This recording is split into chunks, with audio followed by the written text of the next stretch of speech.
to others. And it seems as though this is a message of many individuals who, I don't know if you want to use the word guru or other terminology, of people who others look to as a GPS, but it seems as though there is always a centrality of a recognition of our oneness, and from that, a recognition that our life is one of service. If there is a certain contradiction in the question, in the sense, if there is oneness, where is the question of service? Now, I'm asking all of you, if you get to do something for your children, do you feel that you've done a great service?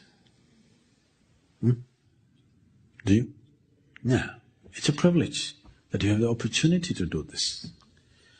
But if you happen to do something for that urchin who is on the street, who is helpless, suddenly it becomes service.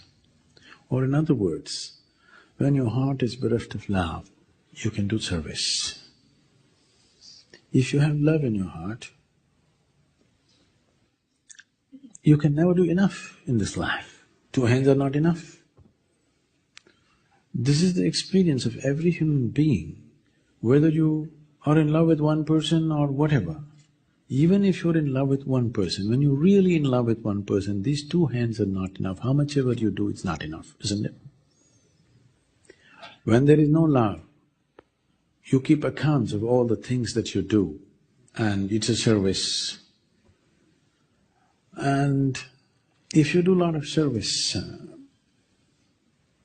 you will create such an unrealistic expectation about people that invariably it will lead to frustration. Activity, if you really see, suppose your little finger is rotting up, if you attend to this, is this service? If you have experienced the oneness of the existence, there would be no such thing as service. It would be just expending yourself to do whatever you can do is a natural process. In our lives, if we do not do what we cannot do, that's not an issue. But if we do not do what we can do, we are a disastrous life. Whatever we can do must happen. And we as a generation of people are in a unique space for the first time, for the very first time in the history of humanity. Even 25 years ago, this would not be possible. For the very first time, we have the necessary resource, capability and technology to address every human problem on the planet. The only thing that is missing is inclusiveness in the way we are experiencing ourselves. If there is a more inclusive experience of yourself and the rest, every other life on this planet, we are capable of offering solutions to everything for the first time in the history of humanity. The question is, are we going to just sit on the threshold and die, or are we going to cross it? This is the big question. I want to see that we, as a generation of people, do not become a vain generation, that we will do things that we can do. What we cannot do, it's fine.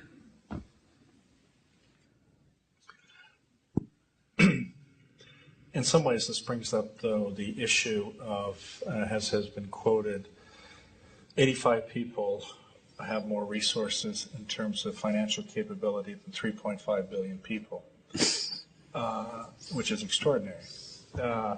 And certainly in the United States, we see this ever-widening divergence between the haves and the have-nots.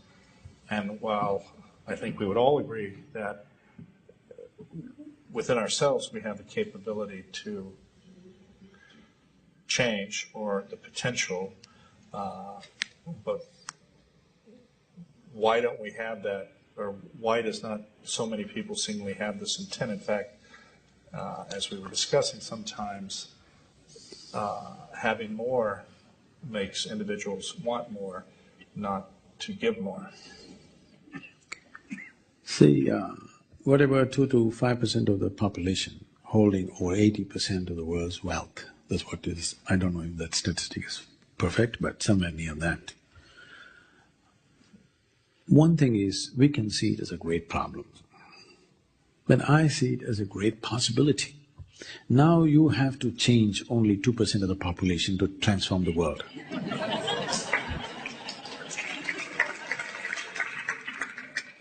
Unfortunately, that 2% never shows up at meetings like this. They need not, because they don't show up.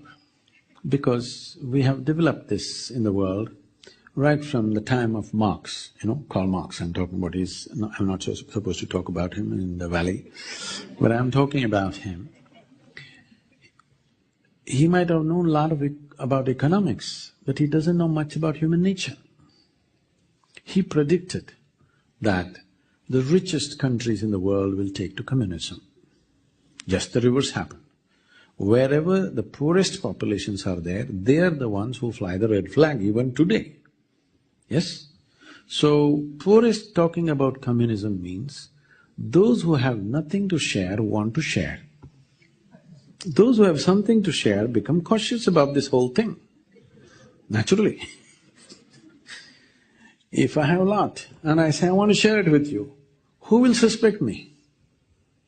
I got nothing and I'm talking about sharing. This is dangerous policy. So, we need to change the equation.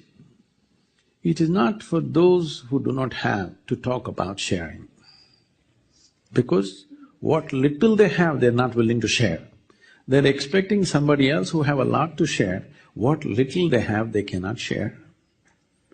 So, the transformation, to bring about a transformation in the world, we are in a better place than ever before because the wealth is accumulated in 5% of the population.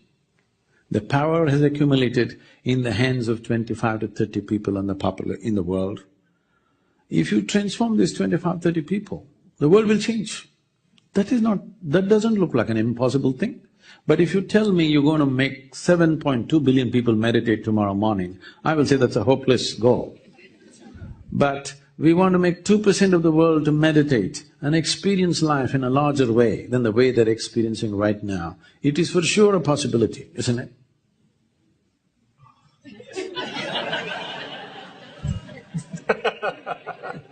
What does Sarah Palin say? Good luck with that one.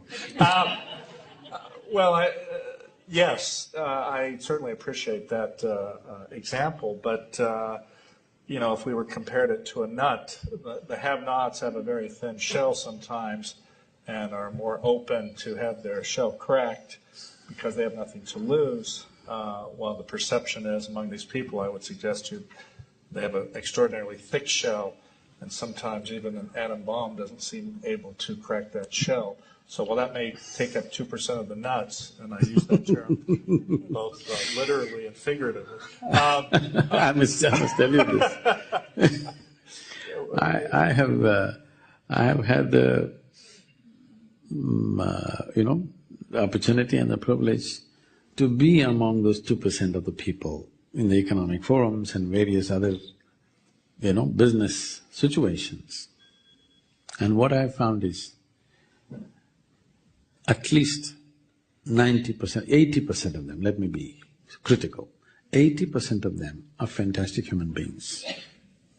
It is just that there is a structure to climb. And suddenly asking them to break the structure is not practical and is not going to work. There may be about 15% or maximum 20% of the people are super arrogant about what they have accumulated.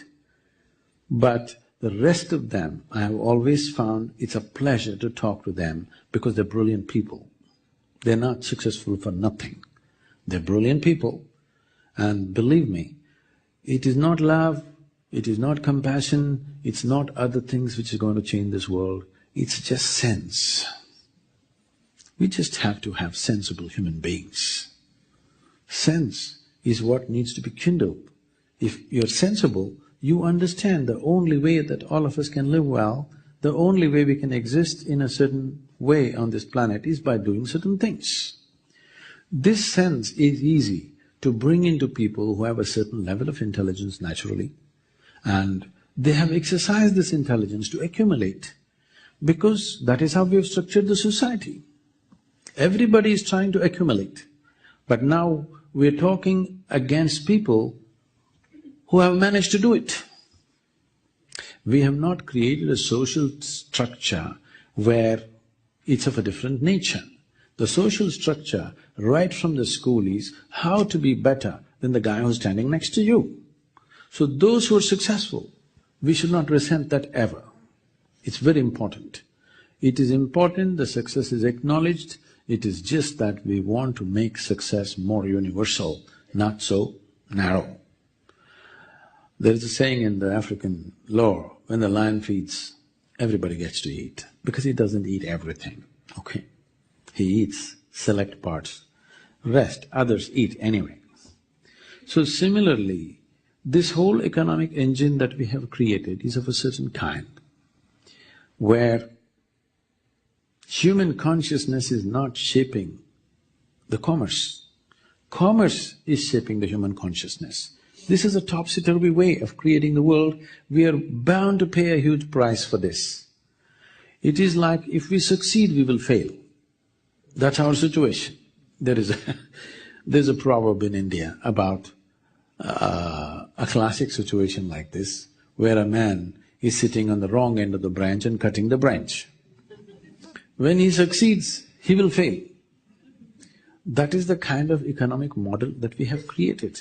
If it really succeeds, if all the 7 billion people become super successful, that means end of the world. Yes.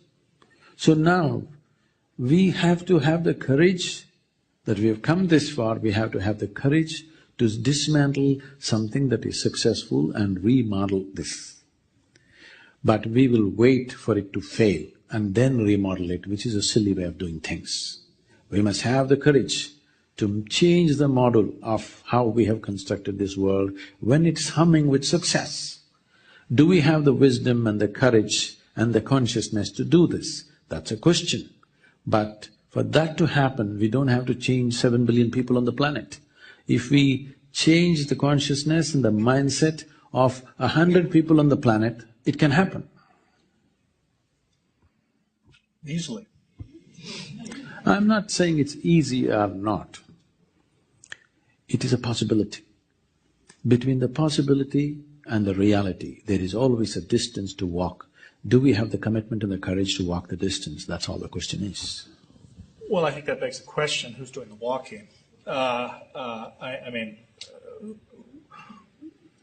they're there, we're here, but it's getting… Now, I want to tell you a successful story of this. This is about 11 years ago. A few responsible people in India came to one of our programs in the center. Then they saw the projects and the works and whatever we were doing, and then they said, "Sadhguru, this is great, but what about the nation?" I said, "See, I don't have to go and do everything in the nation, that's not practical. But we can do this. I have a list of 2,000 people who can make a difference for this country. They're in different levels of leadership. I'm not talking about Prime Minister, Chief Minister, they come and go in 5 years. But there is another set of leadership which stays there for 25 to 30 years in position.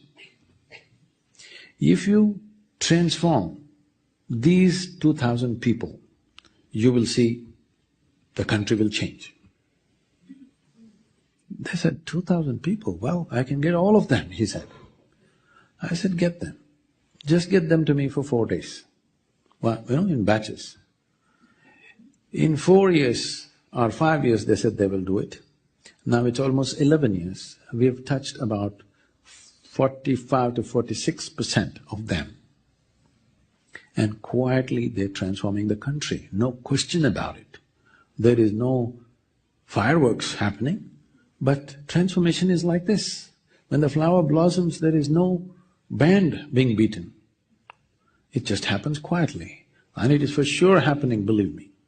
I'm hands-on in touch with these people in many different levels. Have they changed everything? No. I'm saying if 10% of the way they think and feel about everybody around them changes, there is a huge change, and they are definitely doing it. So these are business leaders, bureaucratic leaders, various people at different strata. They hold responsible positions for 25 to 30 years in the life of that nation, and that's making a big difference. That may be true in the context of that example, but again, getting back to the 85 people who are not bound to a country, a tradition, or a connection perhaps to any particular philosophy. And I think, as we've seen in this country, and it has been a reality shown by economists, this idea of creating situations where the wealthy, the extremely wealthy, are able to make 10, 20, 30, 40% on their money every year, fundamentally because they have access that no one else has, and allows them to accumulate more and continue this separation. And then we talk about trickle-down economics, which there's not one example where that has ever worked. And it's like the example so far, and again, I'm not against transformation, I'm just talking about at least the reality that I've seen, where we have very seldom, if ever, seen despots, dictators, or people in high levels of power voluntarily give up that power. I'm not at all. This is the whole thing. See, when it is spoken from outside, they feel threatened and they will only tighten their fortresses. That's why I brought in the example of Marx. He thought the rich will do it, but the poor want it, and it never worked. It's a great idea, but gone bad, because you're trying to work it from the wrong end. If Marx had devices to transform the consciousness of the wealthy, and then he talked about communism, that would have been the most fantastic thing, okay? But now you're going on the street and those who have nothing are talking about sharing, now it becomes ugly. Now, whatever these 85 people that we're talking about, get me 10 of them, just one weekend. I will see that they transform the remaining 75. I'm not somebody who lives in some dream state. I'm very much grounded. I know this may look very… Looking at the world, the realities of the world, I understand very much where you're coming from. It's not that I have not faced that situation. Every day I am against a wall, okay?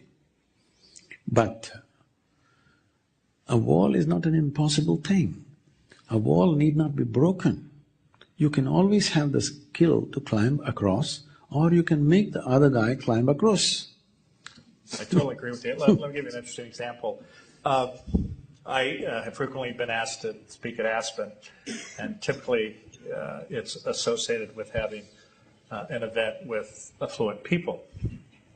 And sometimes in those situations I feel like somebody in the zoo, you know, they brought this particular animal out to look because that's a favorite animal that week.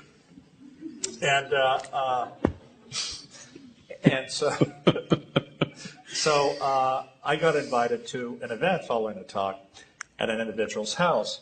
And I would suggest to you that this home, which was only 30,000 square feet, probably was worth a significant amount of money in that area. And the gentleman who was hosting it was in his 80s, and he was a survivor of the Nazis as a teenager and had become an extraordinarily successful businessman. And when you walk into his home, there is probably a painting that's 12 feet high of him, standing with his skis with the mountain behind him. And I'm sure that there's no ego involved there. And then he proceeds to have a conversation with me, and I'm not quite sure because I wasn't particularly important. But he has a conversation with me, and in the conversation he points to his watch. He says, "See this watch? That cost $1 million." So he said, "There's only 10 in the world." He said, "I can show you my garage. It's a 10-car garage. There's $10 million in cars." See, a boy who escaped the concentration camp, He's bound to have these things. You should excuse him for those things. Oh, no, but here, let me tell you the rest of the story. And I'll go through it very quickly, and I appreciate your comment. So, as part of this conversation he's having with me, he says, you know, in my entire life, I've never felt loved or have been able to give love, which is horrible, right? Here, this man who nominally has everything has nothing. So, I talking to him, and it turns out he's divorced and he has children who are there, actually.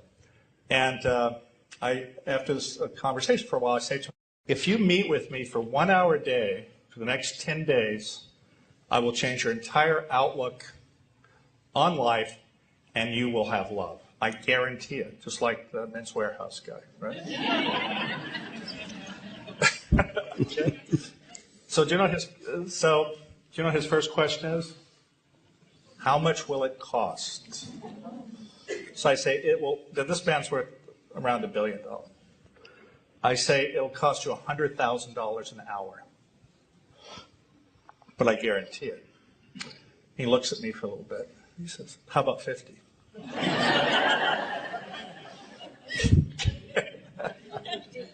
Okay, so then his daughter overhears this conversation. And she says, Papa, you should do it. She goes, in fact, this was his daughter. She said, I would give up my entire inheritance to see you happy. Because I've never seen you happy in my entire life. Do you know his response is? You don't understand the value of money. And that's how our conversation ended.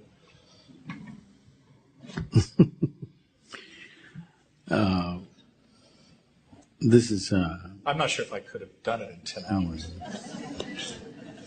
No, I could have done it for free. And for any of you out there, I will do it, I'll try.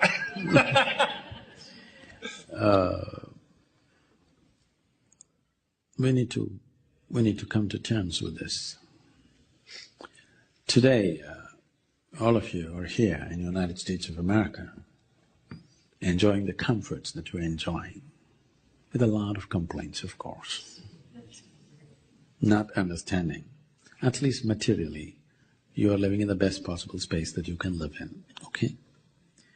And this has all happened because you chose a certain model of economic policy. This policy of capitalism was a sensible thing to choose when you only thought of your nationalistic way of existence, when you saw the rest of the world as a source for your whatever.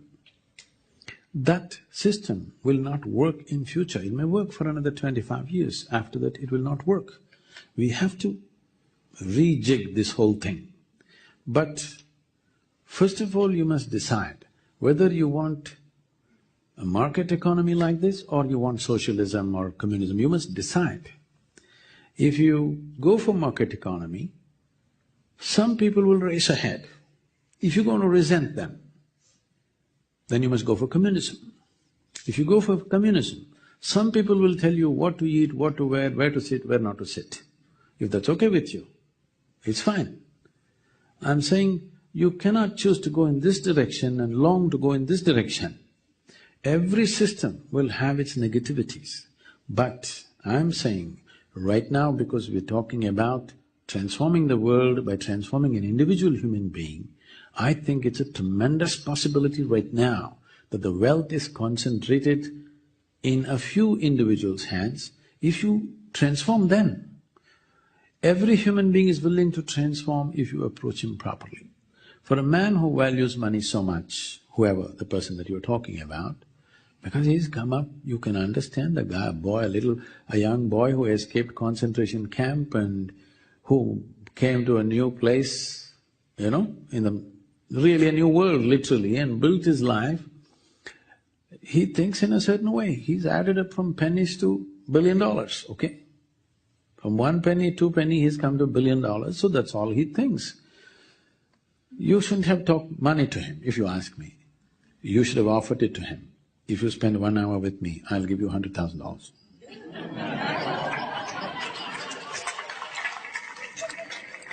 This is my deal. If you bring these 85… This is an No, agreement. no, if you bring these 85 people to me, I will give them $100,000 each. They have to spend a weekend with me, willingly. I'll spend a weekend for $100,000. You don't have the money.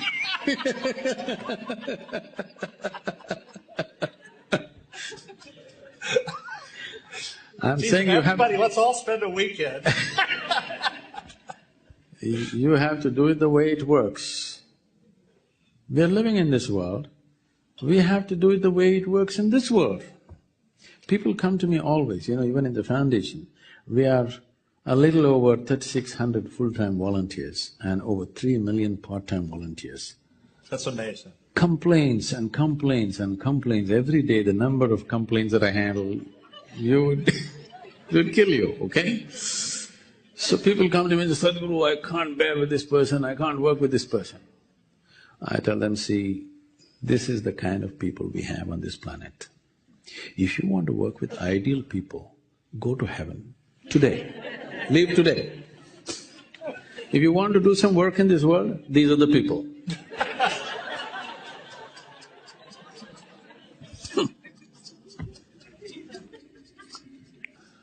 Actually, perhaps on that note,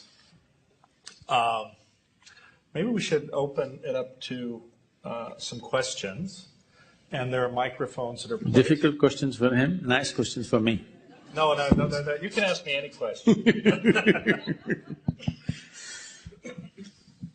So my question is actually on Bharat, since the government there is going to be changing pretty soon, and I wanted to find out, Hinduism concentrates a lot about inner transformation, but I see a lot of lack of, a social consciousness and service, or as you term, going out and having a sense that, this is my country.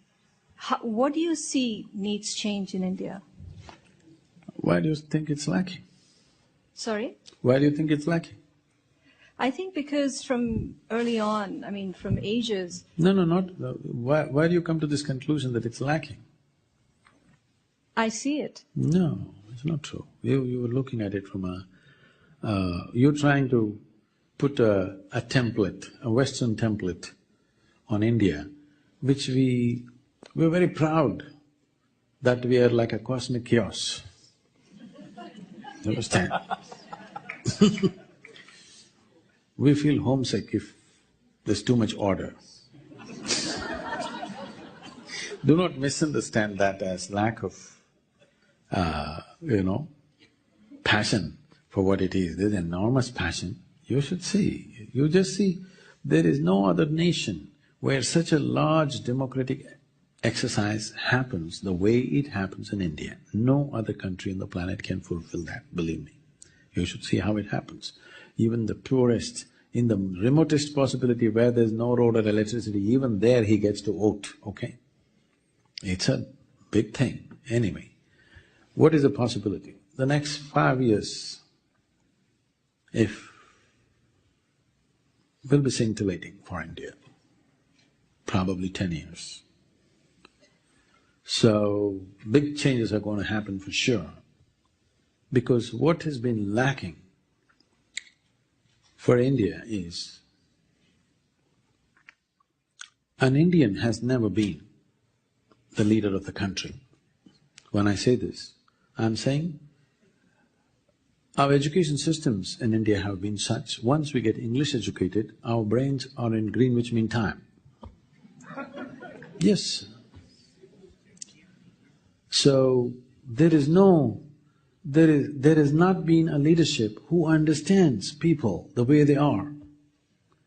Somebody who will not ask Indian people to fit into another format which is not theirs. They made ordinary people feel ashamed just because they don't know how to speak English. They can speak their mother tongues fluently, but people are ashamed that they can't speak English. When you… see, nation is just an idea, let's understand this. It's not some God-given thing, it's just an idea. If you invest certain passion in this idea, nation becomes strong. When you're ashamed of being who you are, how will there be passion about it? For the first time, we are having a leadership which is passionate about who we are, okay? This is very important. This is over a 10, 12,000-year-old culture which is so complex that you cannot put it into simple logical analysis that you normally put other societies into, because it is too complex and it's too multi-dimensional, multi-ethnical, everything multi, okay? It needs a very organic leadership, not a synthetic leadership which drops there because somebody is somebody's son or daughter, okay? That's what has happened in the last 30 years. Next question. Thank you very much for being here. I'm wondering of other ways that you would suggest of turning that and walking the 4 miles instead of the 24,000 miles. You mentioned perhaps finding a guru was one way, so that was one question. And also, how does one find a guru here in the United States? Thank you.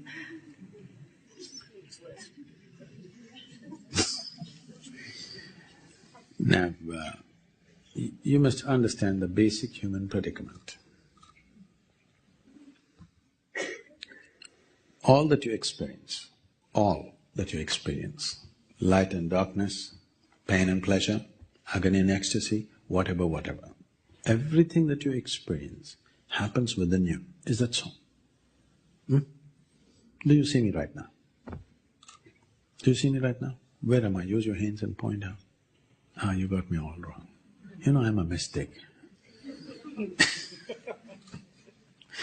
Now this light is falling upon me, reflecting, going through your lenses, inverted image in the retina.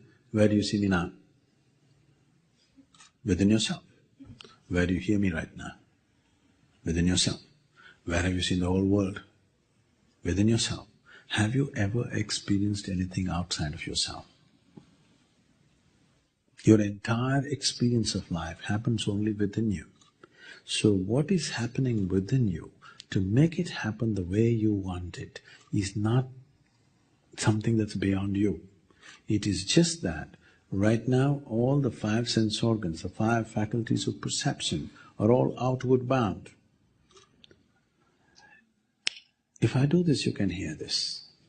But so much activity in the body, you cannot hear this. If an ant crawls upon your hand, you can feel it. So much blood flowing, you cannot feel it.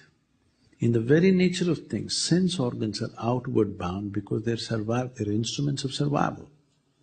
But the seat of your experience is within you. This is your fundamental predicament. You need a sense which can turn inward. If you have access to the basis of your experience, would you create highest level of pleasantness for yourself or misery? Definitely highest level of pleasantness, isn't it? The problem is not of intent, the problem is of access. So, do you need some guidance on this? For sure you do. So don't use the word guru, because it's supposed to be a 4-letter word in California. It has all kinds of wrong connotations. Is it GPS? Yeah, GPS. Right now, if you buy the GPS, you buy from the best company, yes, whichever is working well. The same thing you must do. You must ask the maximum number of people. If it's working well for all of them, you can do it too. And anyway, if you buy a GPS, you're not committed to it for life. If it works, you keep it, otherwise you throw it. Same thing with me. I'll give you something, if it works, you keep it, otherwise throw it. What's the problem? You're paying more to buy a pair of shoes. She's asking $100,000 an hour. No.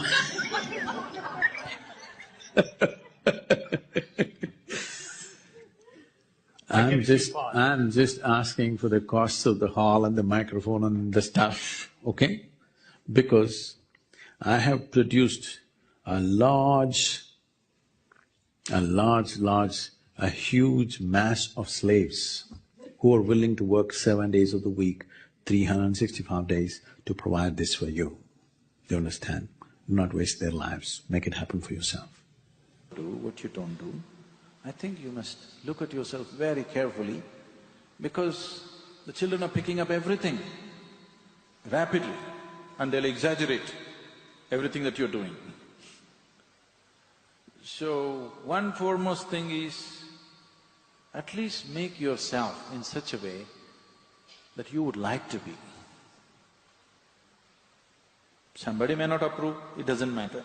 At least you made yourself in such a way that you like the way you are. Gurus, no, women will not make good gurus, nor will men make good gurus. Unless you know how to be beyond the two, you can't be this.